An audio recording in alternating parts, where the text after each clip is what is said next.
Welcome to Reflective Minds. How are you doing today, my friends, my groupies, my live streamers? I hope you all are doing good. As you know, I don't know if my voice is going through or not. Let me welcome you guys again. Welcome to my channel. I hope you are doing good. This is your host, Monica. I hope you're doing great in your life. And we were doing this. I really want to call it podcast because I feel more like it. Anyways, yes, so we were doing this reading of a book by Neville Goddard called Five Lessons, and we had completed one chapter, and I really love that. And today we are going to do second chapter. Actually, I'm trying to see if this thing is working or not, but unfortunately I am unable to track that. So can you guys be kind of give me a second, let me check this out. It will take 1 second. I will have just to remove my headphones and check it. That's it. Okay, just a second.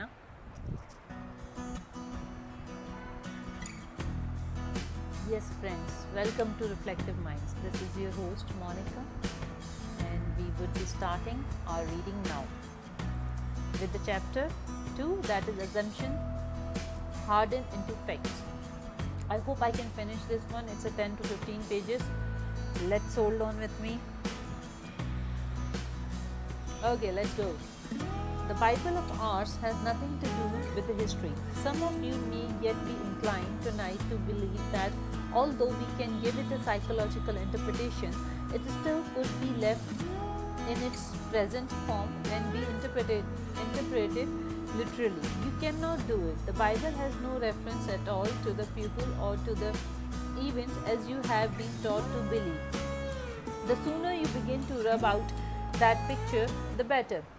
We are going to take a few stories tonight, and again I'm going to remind you that you must reenact all those stories within your own mind. Bear in the mind that although they seem to be stories of the people fully awake, the drama is really between you, the sleeping one, the deeper you, and the conscious waking you. They are personified as people, but when you come to the point of application, you must remember the importance of the drowsy state.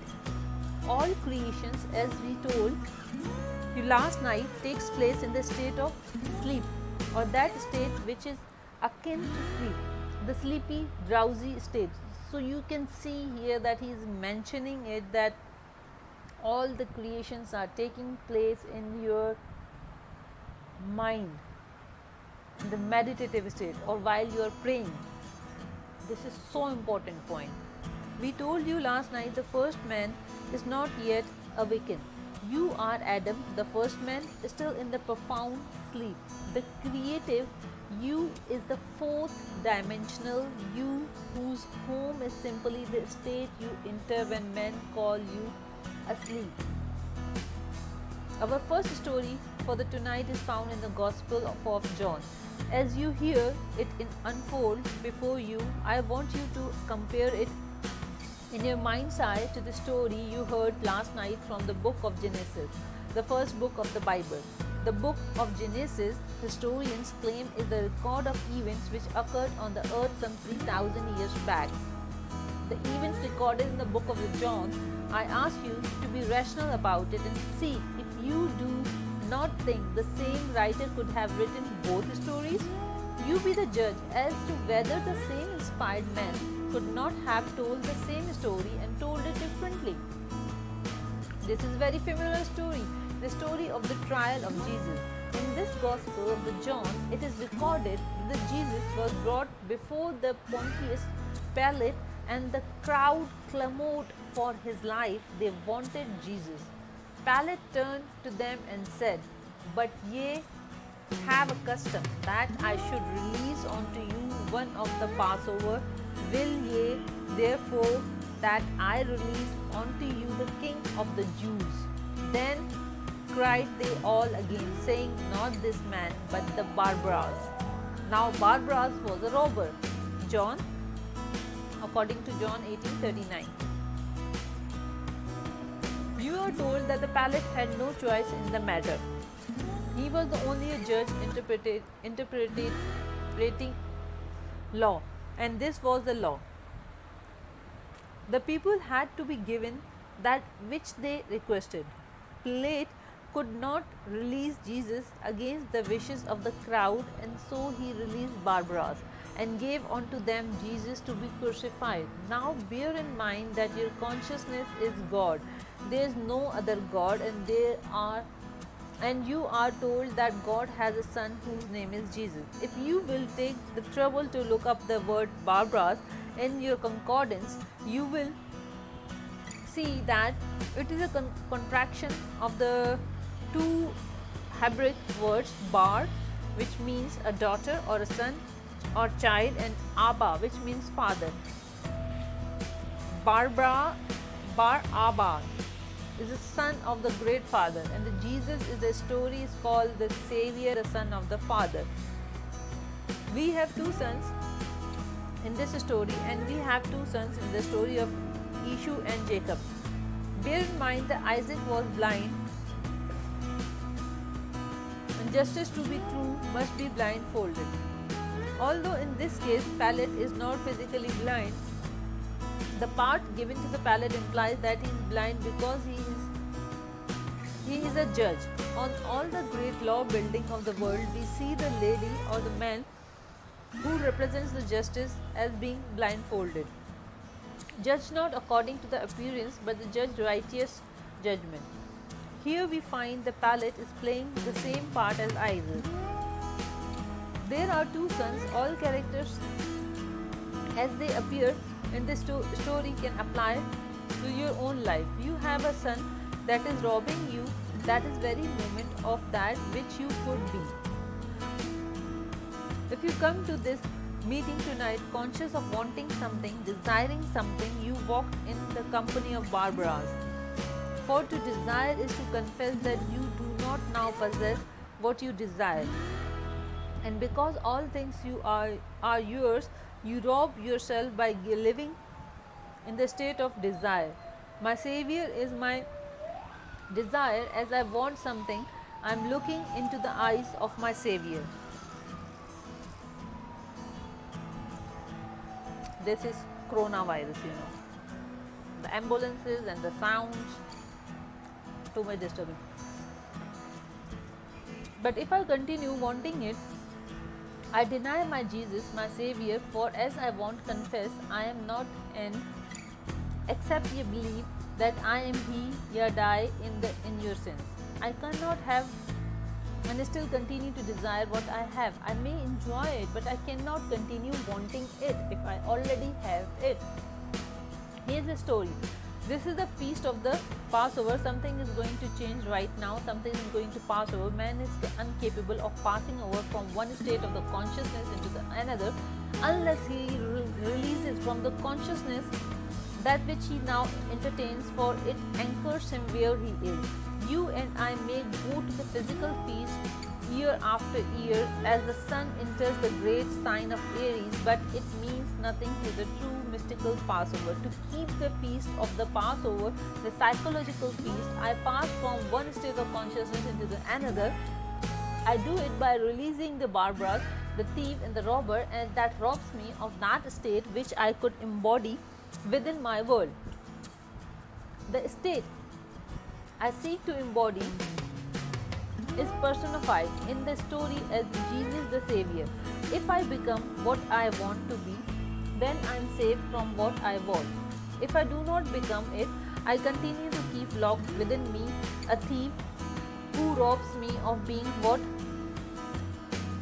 that which I could be. These stories have no reference to any person who lived, nor to any event that have ever occurred upon the earth. These characters are everlasting characters in the mind of every man in the world. You and I perpetually keep alive either Barabbas or Jesus. You know at every moment of time who you are entertaining. Do not condemn a crowd for clamoring that they should release Barabbas and crucify Jesus. It is not a crowd of the people called Jews. They had nothing to do with it. If we are wise, we too should clamor the release of the state of the mind that limits us from being what we want to be, that restricts us, that does not permit us to become the ideal that we seek and strive to attain in the world. I am not saying that you are not tonight embodying the Jesus. I only remind you that if at this very moment you have unfulfilled ambition, then you are entertaining that which denies the fulfillment of the ambition, and that which denies the Barbara. It is so deep, it is so deep, it is so deep, it is very deep. If you are saying that you are unsuccessful, you are denying you are being successful.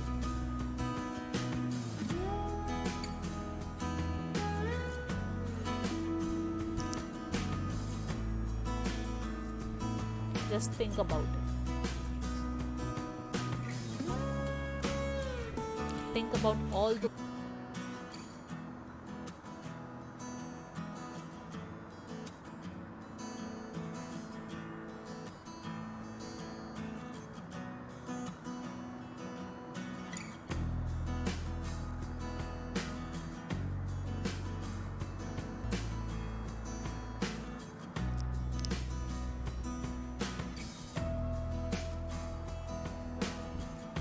So you realize now how denying the things can affect you. To explain the mystical psychological transformation known as the passover or the crossing over, you must now become identified with the ideal that you deserve, you serve, and you must remain faithful to the ideal. If you remain faithful to it, you not only crucify it by your faithfulness, but you resurrect it unaided by a man. As the story goes, no man could rise early enough to roll away the stone. Unaided by a man, the stone was removed, and what seemingly was dead and buried was resurrected,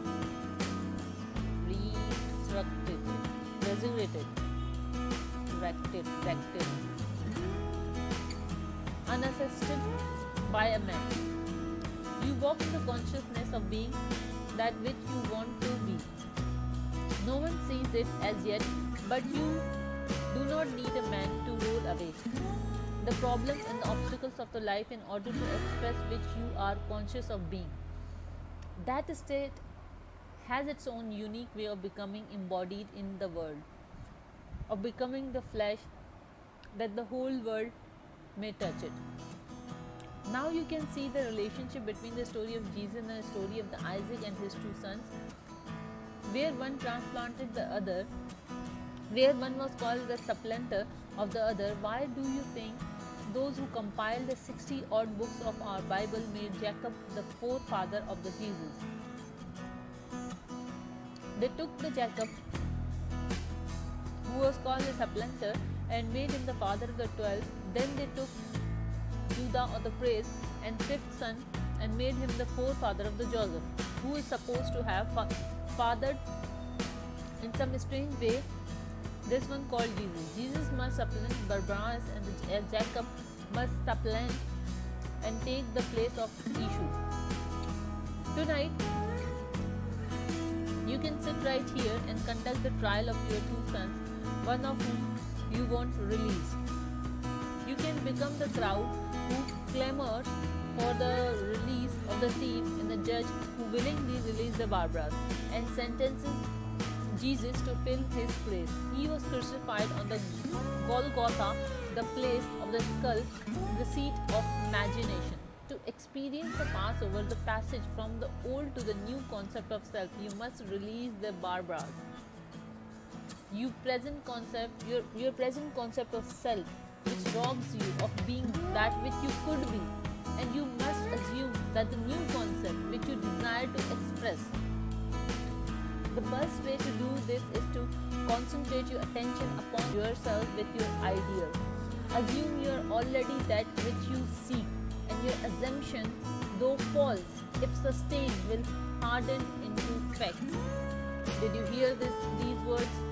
These are like life-changing words I have ever heard. I can say this very confidently. You will know when you have succeeded in releasing the Barbaras, your old concept of self, and when you have successfully crucified Jesus or fixed the new concept of self in simply looking mentally at the people you know. If you see them as you formerly saw them, you have not changed your concept of self.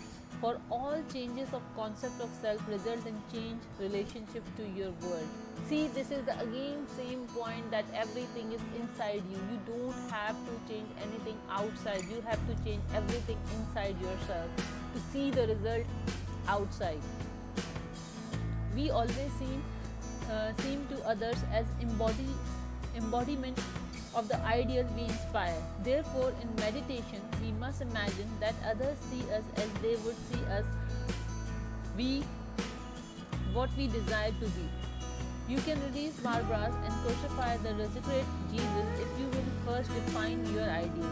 Then relax in a comfortable armchair, induce a state of consciousness, akin to the sleep, and experience in imagination what you would experience in reality were you already that which you desire to be.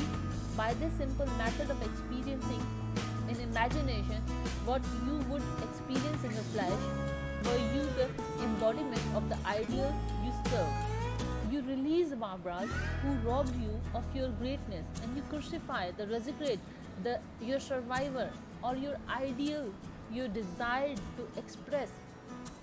Now let us return to the story of Jesus in the Garden of Gethsemane. Bear in mind that the garden is the properly prepared plot of the ground. It is not a waste land. You are preparing this ground called Gethsemane by coming here and studying and doing something about your mind. Spend some time daily in preparing your mind by reading good literature, listening to good music, and entering into good conversation with Anna. We are told in the epistles, whatsoever things are true, whatsoever things are honest, whatsoever things are just, whatsoever things are pure, whatsoever things are lovely, whatsoever things are good report. If there be any virtue, and if there be any praise, think of those things. Phil 4:8. Continuing with our story as told in the 18th chapter of the John, Jesus is the garden, and suddenly a crowd begins to seek him. He is standing there in the dark, and he says, "Whom seek you?" The spokesman called Judas answers and says, "We seek Jesus of Nazareth." A voice answers, "I am he." At this instant they all fall to the ground, thousands of them tumbled. That in itself should stop you right there and let you know it could not be a physical drama, because no one could be so bold in his claim that he is one sort, that he could cause thousands who seek him to fall to the ground. But the story tells us that they all fell to the ground. Then when they regained their composure, they asked the same question. Jesus answered, "I have told you, I am he. If therefore you ask me, you seek me, let those go their way." Then said Jesus unto him, "That thou doesn't do quickly, John." Judas, who has to do it quickly, goes out and commits suicide. Now to the drama. You are in the Garden of Gethsemane, or prepared mind if you can, while you are in the state of acting to sleep. Control your attention and now let it wander away from its purpose. If you can do that, you are definitely in garden. Very few people can sit quietly and not enter a state of uncontrolled thinking. Then you can restrict the mental action and remain faithful to your watch, not permitting your attention to wander all over the place, but hold it without effort within a limited field of presentation to the state you are contemplating. Then you are definitely this discipline present in the Garden of Gethsemane. The suicide of Judas is nothing more than changing your concept of yourself. When you know what you want to be, you have found your Jesus or Savior. When you assume that you are what you want to be, you have died to your former concept of self. Judas committed suicide and are now living as Jesus. You can become at will detached from the world round about you and attached to that which you want to embody within your world. Now that you have found me, now that you have found that which would save you from the you are, let go of that which you are and all that it represents in the world. Become completely detached from it. In the other words, go out and commit suicide. You completely die to what you formerly expressed in this world, and you now completely live to that which no one saw as a true of you before. You are as though you had died by your own hand, as though you had committed suicide. You took your own life, becoming detached from the consciousness from what you were formerly kept alive, and you begin to live to which you have discovered in your garden. You have found your Savior. It is not the man falling, not a man betraying another, but you detaching your attention and refocusing your attention in an entirely new direction. From this moment on, you walk as though you were that which you formerly wanted to be, remaining faithful to your new concept of yourself. You die or commit suicide. No one took your life, you laid it down yourself. You must be able to see the relation to this, to the death of Moses, where he so completely died that no one could find where he was buried. You must see the relationship to the death of the Judas. He is not a man who betrayed a man called Jesus. The word Judas is praise. It is a Judah to praise, to give thanks, to explode with the joy. You do not explode with the joy unless you are identified with the ideal you seek and want to embody in that world. When you become identified with the state you contemplate, you cannot suppress your joy. It rises like the fragrant odor described as Jericho in the Old Testament. I am trying to show you that the ancient told the same story in all stories of the Bible. All that they are trying to tell us is how to become that which we want to be. And they imply in every story that we do not need the assistance of another. You do not need another to become now what you really want to be. That was very interesting. Now we turn to a strange story in Old Testament, one that very few priests and rabbis will be bold enough to mention from their pulpits. Here is one who is going to receive the promise as you now receive it. His name is Jesus. Only the ancients call him Joshua, son of fish, the savior of the great deep. Nun means fish, and the fish is the element of the deep, the profound ocean. Joshua, the offspring of the sun. So he was called the one who brought the fish cage. This story is in the 6th book of the Bible, the book of Joshua. In the Gospel of John, Jesus says, all things whatsoever thou hast given me are of thine, and all mine are thine, and thine are mine. In the Old Testament, in this book of Joshua, it is said in these words, every place that the sole of your foot shall tread upon, that have I given unto you. It does not matter where it is, analyze the promise and see if you can accept it literally. It is not physically true, but it is psychologically true. Wherever you can stand in this world mentally, that you can realize. Joshua is haunted by this promise that wherever he can place his foot, the foot is understanding. Wherever the sole of his foot shall tread, that will be given unto him. He wants the most desirable state in the world, the fragrant city, the delightful state called Jericho.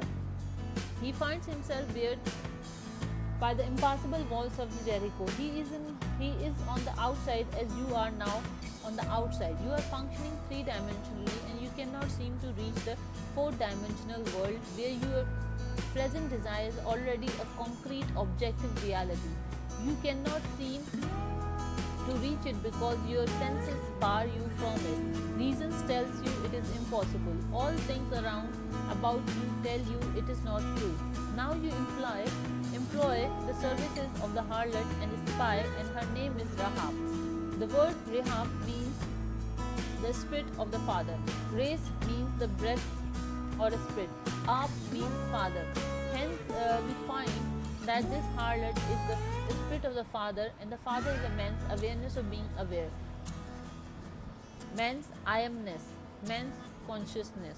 Your capacity to feel is the great spirit of the father, and that capacity of Rahab is in the story. He has two professions, that of a spy and that of a harlot. The profession of a spy is this: to travel secretly, to travel so quietly that you may not be detected. There is not a single physical spy in this world who can travel so quietly that he will be altogether unseen by others. He may be very wise in concealing his ways, and he may never be truly apprehended. But at every moment of time, he runs the risk of being detected. When you are sitting quietly with your thoughts, there is no man in the world so wise that he can look at you and tell you where you are mentally dwelling. I can stand here and place myself in London, knowing London quite well. I can close my eyes and assume that I am actually standing in London. If I remain within the state long enough, I will be able to surround myself with the environment of London as though it were a solid, concrete, objective fact. Physically, I am still here, but mentally I am thousands of miles away, and I have made elsewhere here. I do not go there as a spy. I mentally make elsewhere here and then now. You cannot see me dwelling here, so you think I have just gone to sleep and that I am still here in this world, this three-dimensional world that is now San Francisco. As far as I am physically concerned, I am here, but no one can tell me where I am when I enter the moment of meditation. Rahab's next profession was that of a harlot, which is to grant unto men without asking men's right to ask. If she is be able to absolute, as her name implies, then she possesses all and can grant all the men ask of her. She is there to serve and not to question men's right to seek what he seeks of her. You have within you the capacity to appropriate a state without knowing the means that will be employed to realize that end, and you assume the feelings of wish fulfilled without having any of the talents that men claim you must possess in order to do so. When you appropriate it in the consciousness, you have employed the spy, and because you can embody that state within yourself, by actually giving it to yourself, you are the harlot, for the harlot satisfies the man who sees her. You can satisfy self by appropriating the feeling that you are what you want to be, and this assumption, though false, that is, although reason and the senses denies it, if persisted in the will, hardened into fact.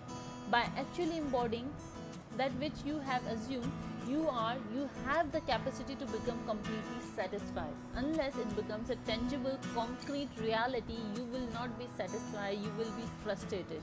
You are told in this story that when Rahab went into the city of the conqueror, the command given to her was to enter the heart of the city, the heart of the matter, the very center of it, and then remain until I came.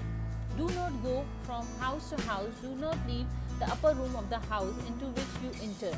If you leave the house and there be a blood upon your head, it is upon your head. But if you do not leave the house and there be blood, it shall be upon my head. Rahab goes into the house and rises to the upper floor, and there she remains while the walls crumble. That is, we must keep a high mood if we would walk with the highest. In a very wild manner, the story tells you that when the walls crumbled, the Joshua entered. The only one who was saved in the city was a spy and a harlot whose name was Rahab. This story tells that you will never lose the capacity to place yourself elsewhere and make it here. You will never lose the ability to give onto yourself what you are bold enough to appropriate as true of yourself. It has nothing to do with the woman part. The explanation of the crumbling of the walls is simple. You are told that he blew upon 7 times, and at the 7th blast the walls crumbled and he entered victoriously into the state of that he sought. 7 is a stillness, a rest, the Sabbath. It is a state where the man is completely unmoved in his conviction that the thing is, when I can assume the feeling of my wish fulfilled and go to sleep unconcerned, undisturbed, I am at the rest mentally and am keeping the Sabbath, or am blowing the trumpet 7 times, and then I reach to the point the walls crumble, circumstances alter, then remodel themselves in harmony with my assumption. As they crumble, I resurrect that if I can reach to the point of the stillness within me. Interesting, isn't it? That walls and the obstacles and the problems and crumble of their own weight if I can reach to the point of the stillness within me. Wow, I love this. The man who can fix within his own mind's eye an idea, even though the world would deny it, if he remains faithful to the idea, he will see it manifested. There is all the differences in the world between holding the idea and being held by the idea. Become so dominated by an idea that the mind as though you were it. Then, regardless of what others may say, you are walking in the direction of your fixed attitude of mind. You are walking in the direction of the idea that dominates the world, mind. As we told you last night, you have but one gift that is truly yours to give, and that is yourself. There is no other gift. You must press it onto yourself by an appropriation. It is there within you. Now for the creation is finished. There is nothing to be that is now not. There is nothing to be created, for all things are created already yours. They are all finished. Although man may not be able to stand physically upon a state, he can always stand mentally upon any desired state. By standing mentally, I mean that you can now, this very moment, close your eyes and visualize a place or other than your present one, and assume that you are actually there. You can feel this to be so real that upon opening your eyes, you are amazed to find that you are not physically there. This mental journey into the desired state, which is a subsequent feeling of reality, is all that is necessary to bring about its fulfillment. Your dimensionally greater self has ways that the lesser of the 3-dimensional you know not of. Furthermore, to the greater you, all means are good, which promotes the fulfillment of your assumption. Remain in the mental state defined as your objective until it has a feeling of reality, and all the forces of heaven and earth will rush to aid its embodiment. Your greater self will influence the actions and the words of all who can be used to aid the production of your fixed mental attitude. Now we turn to the book of Numbers, and here we find a strange story. I trust that some of you have had this experience as described in the book of Numbers. They speak of the building of the tabernacle at the command of God. God commanded Israel to build him a place to worship. He gave them all the specification of the tabernacle. It had to be an elongated, movable place of the worship, and it had to be covered with a skin. Need you be told anything more? Isn't that man? Know you not that ye are the temple of God, and the Spirit of God dwelleth in you?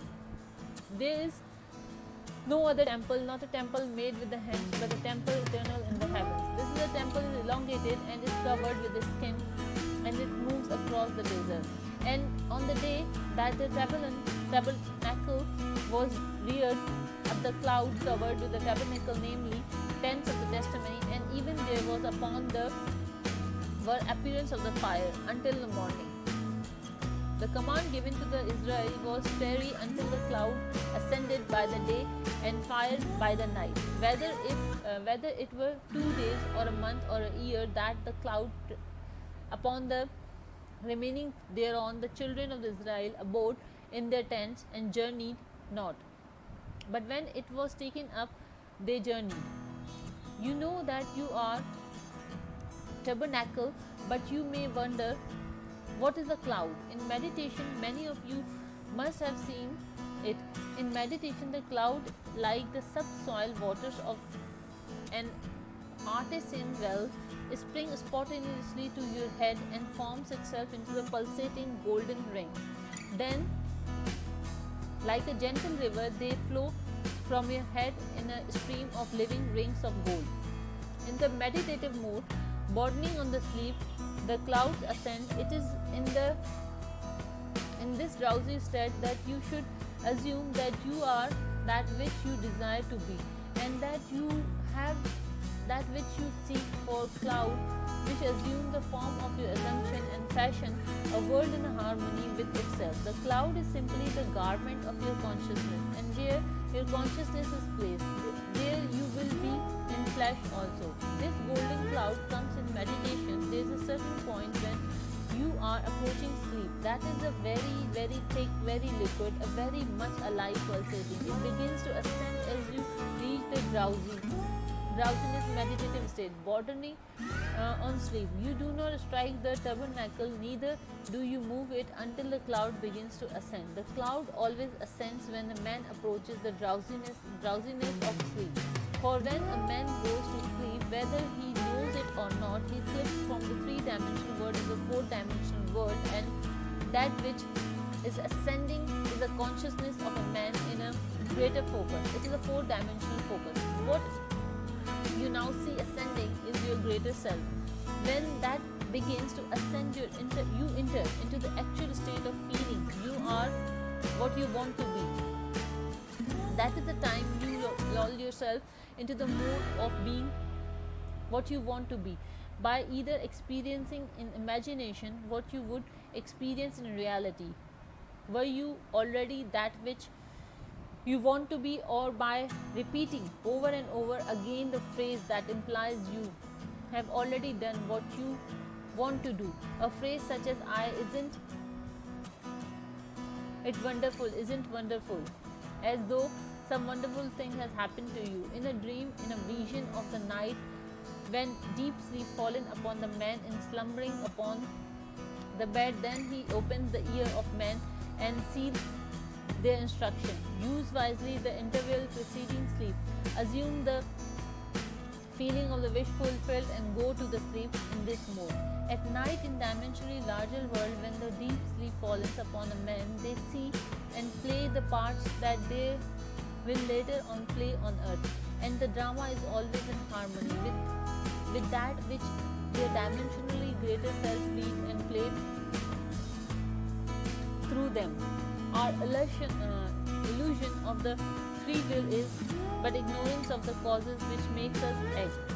The sensation which dominates the mind of the man as he falls asleep, though falls, will harden into the fact, assuming the feeling of the wish fulfilled as we fall asleep, is the command to this embodying process, saying to our mood, be though actual. In this way we become, through a natural process, that we desire to be. I can tell you dozens of the personal experiences where it seemed impossible to go elsewhere, but by placing myself elsewhere mentally as I was about to go to sleep, circumstances changed quickly which compelled me to make the journey. I have done it across water by placing myself at night on the bed as though I slept where I wanted to be. As the days unfolded, things began to mold themselves in harmony with the assumption, and all the things that must happen to compel my journey did happen. And I, in spite of myself, must make ready to go towards that place which I assume I was in when I approached the deep sleep.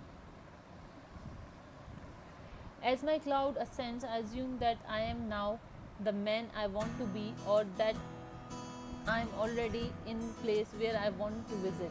I sleep in the place now, then life strikes my environment and resemblance my environment across seas and over lands and resembles it in the likeness of my assumption. It has nothing to do with men walking across a physical desert. The whole vast world around about you is desert.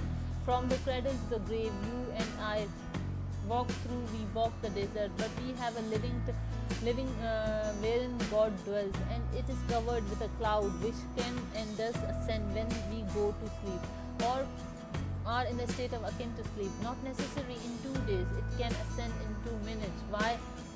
Why did they give you 2 days? If I now become the man I want to be, I may become dissatisfied tomorrow. I should at least give it a day before I decide to move on. The Bible says in 2 days, a month, or a year, whenever you decide to move on with this tabernacle, let the cloud ascend. As it ascends, you start moving where the cloud is. The cloud is simply the garment of your consciousness, your assumption. Where the consciousness is placed, you do not have to take the physical body.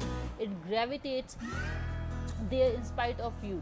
Things happen to compel you to move in the direction where you are consciously dwelling. In my Father's house are many mansions. If it were not so, I would have told you, I go to the prepare a place for you.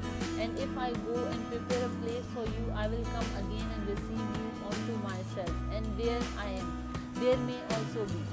The many mentions are unnumbered states within your mind, for you are house of God. In my Father's house are unnumbered concepts of self. You could not eternity exhaust what you are capable of being. If I sit quietly here and assume that I am elsewhere, I have gone and prepared a place. But if I open my eyes and by location which I created vanishes, and I am back here in the physical form that I left behind me as I went to prepare a place, but I prepared the place nevertheless, and will in time dwell there physically. You do not have to concern yourself with the ways and the means that will be employed to move you across the space into the place where you have gone and mentally prepared it. Simply sit quietly no matter where you are mentally and actualize it. But I give you warning, do not treat it lightly, for I am conscious of what it will do to the people who treat it lightly. I treated it lightly once because I just wanted to get away based only upon the temperature of the day. It was in the deep of the winter in New York, and I so desired to be in the warm climate of the Andes that I slept that night as though I slept under the palm trees. Next morning when I woke up, it was still very much winter. I had no intention of going to Indies that year, but distressing news came which compelled me to make the journey.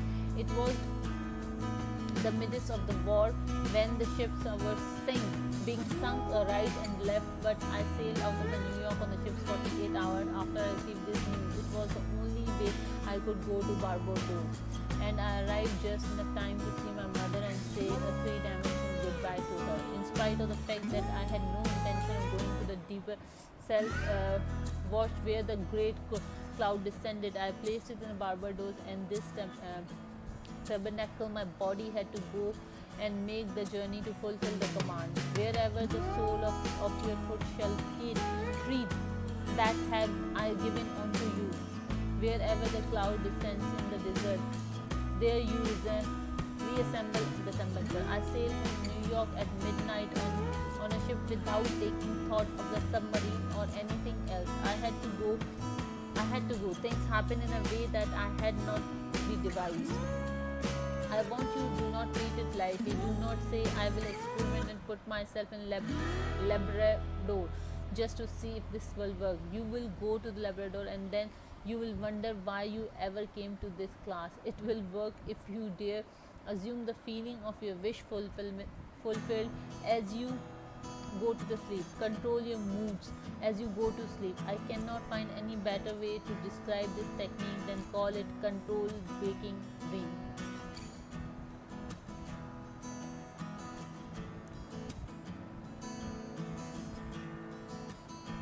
Controlled waking dreams. In the dreams, you lose control, but try preceding your sleep with a complete controlled waking dreams, entering into it as you can do it. For in a dream you are always very dominant, you always play the part, you are always an actor in the dream and never the audience. When you have a controlled waking dream, you are an actor and you enter into the act of the controlled dream. But do not do it lightly, for you must then reenact it physically in a three-dimensional world. Now, before we go into our moment of silence, there is something I must make very clear, and that is the effort we discussed last night. If there is one reason in this whole vast world why people fail, it is because they are unaware of the law known as a psychologist today as the law of the reverse effect. Law of reverse effect. If you are failing, the reason is law of reverse effect. Let's see what is it. When you assume the feeling of your wish fulfilled it and is with a minimum of effort, you must control the direction of the movements of your attention, but you must do it with the least effort. If there is an effort in your control and you are compelling it in a certain way, you are not going to get the result. You will get the opposite result, whatever they might be. This is why we insist on establishing the basis of the Bible as the Adam's lamp. That is the first creative act. And there is no record where he was ever awakened from that profound sleep. While his sleep, creation stops. You change your future best when you are in control of your thoughts, while in a state of akin to sleep. For then efforts is reduced to its minimum. Your attention seems to completely relax, and then you must practice holding your attention within that feeling, without using force and without using effort. Do not think for a moment that it is the willpower that does it. When you release Barbara's and become identified with the Jesus, you do not will yourself to be. You imagine that you are it. That is all you do. Now, as we come to the vital part of the evening, the interval devoted to the prayer, let me again clarify the technique. Know what you want.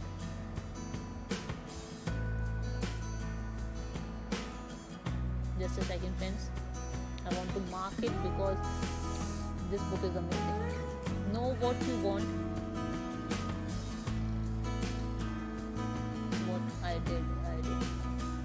Okay. Know what you want, then construct a single event, an event which implies fulfillment of your wish. Restrict the event to a single act. For instance, if a single out as an event shaking a man's hand, then this is the only thing I do. I do not shake it, then light a cigarette and do 1,000 other things. I simply imagine that I am actually shaking hands and keep the act going over and over and over until the imaginary act has all the feeling of reality. The event must always imply fulfillment of the wish. Always construct an event which you believe you would naturally encounter following the fulfillment of your desire. You are the judge of what event you really want to realize. There is another technique I gave you last night. If you cannot concentrate on an act, if you cannot snuggle into your chair and believe the chair is elsewhere, just as though elsewhere were here, then do it. Reduce the ideas. Condense it to a single, simple phrase like "Isn't it wonderful?" or "Thank you" or "It's done, it's finished." There should not be more than 3 words. Something that implies the desire is already realized. Isn't it wonderful? Or "Thank you." Certainly imply that. These are not all the phrases you could use. Make up out of your own vocabulary and phrase which best suits you. But make it very, very short and always use the phrase that implies fulfillment of the idea. When you have your phrases in the mind, lift the cloud, let the cloud ascend by simply inducing the state of border on sleep. Simply begin to imagine and feel you are sleepy. And in this state, assume the feeling of wish fulfilled. Then repeat the phrase over and over like a lullaby. Whatever the phrase is, let it imply that assumption is true, that it is concrete, that it is already a fact and you know it. Just relax and enter into the feeling of actually being what you want to be. As you do it, you are entering Jericho with your spy who has the power to give it. You are releasing the Barbaras and sentencing Jesus to be crucified and resurrected. All these stories are reenacting. If you begin to let go and enter into the feeling of actually being what you want to be. Now we can go. If your hands are dry and if your mouth is dry at the end of the meditation, this is a positive proof that you did succeed in the lifting the cloud. What you were doing when the cloud was lifted is entirely your business. But you did lift the cloud if your hands are dry. I will give you another phenomena which is very strange and one I cannot analyze. It happens if you really go into the deep. You will find on waking that you have the most active pair of kidneys in the world. I have discussed it with the doctors and they cannot explain it. Another thing you may observe in the meditation is a lovely liquid blue light. The nearest thing on the earth to which I can compare it is the burning alcohol. You know, when you put alcohol on the plum pudding at the Christmas time and set it on flame, the lovely liquid blue flame that envelops the pudding until you blow it out, that flame is the nearest thing to the blue light which comes in on the forehead of a man in the meditation. Do not be distressed. You will know it when you see it. It is like two shades of blue, a darker and lighter blue in the constant motion, just like burning alcohol, which is unlike the constant flame of the gas jet. This flame is alive just as a spirit would be alive. Another thing that may come to you as it did to me, you will see the spots before your eyes. These are not liver spots as some people will tell you who know nothing about it. These are the little things that float in the space like mesh. Little circles all tied together. They start with a single cell and come in groups in a different geometrical patterns like worms, like trailers, and they float all over your face. When you close your eyes, you still see them, proving that they are not from without, they are from within. When you begin to expand in consciousness, all these things come. They may be your blood stream objectified by some strange trick of the man that man does not quite understand.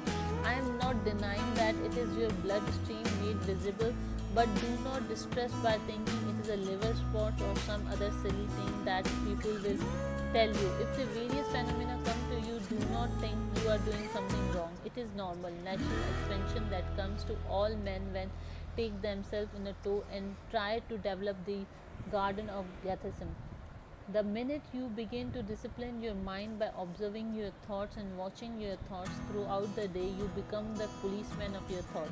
Refuse to enter into the conversation that are unlovely. Refuse to listen to the attentively to anything that tears down. Begin to build within your mind the vision of the perfect virgin rather than the vision of the foolish virgin. Listen only to the things that bring joy when you hear them. Do not give a willing ear to that which is unlovely, when you heard it you wish you had not. That is listening and seeing things without the oil in your lamp or joy in your mind.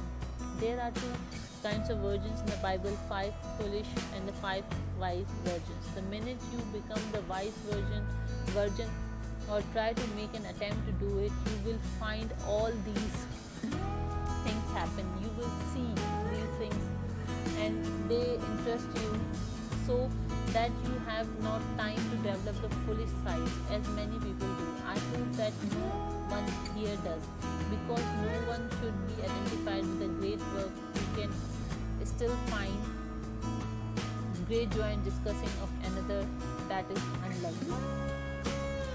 My God, this was amazing, very amazing book, and I really loved it, and I hope that you guys also liked it.